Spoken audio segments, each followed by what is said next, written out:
नमस्कार, आप सुन रहे हैं द बॉलीवुड रेडियो और मैं हूं आपके साथ आकाश।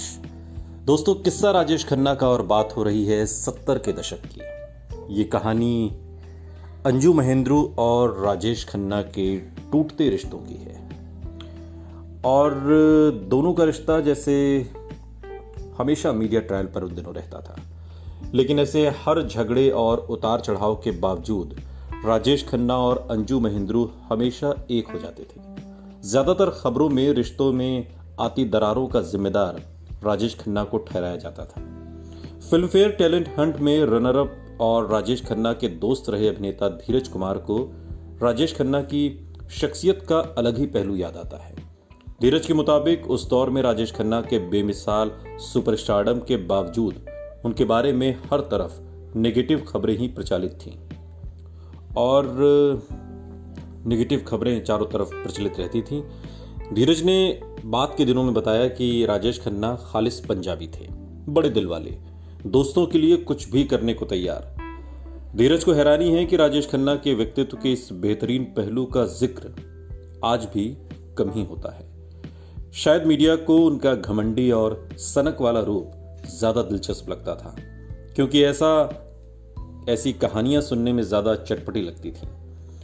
राजेश खन्ना के नाम पर इन पत्रिकाओं की हजारों प्रतियां बिकती थीं, लेकिन ये खबरें संतुलित नहीं थीं और आमतौर पर उनके व्यक्तित्व से जुड़ी नकारात्मक बातें ही छपती रहीं।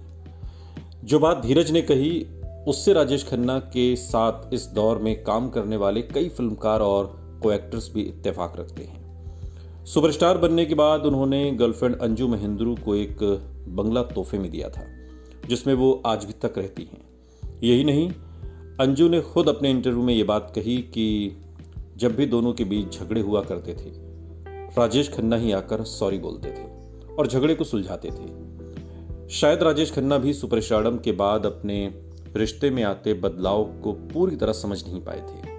अपने फैंस और चमचों के बर्ताव की तुलना वो अंजू के बर्ताव से करने लगे थे।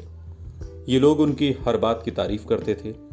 राजेश खन्ना जो भी करते, इन लोगों को सही लगता था, लेकिन अंजू के साथ उनका रिश्ता बराबरी का रहा था।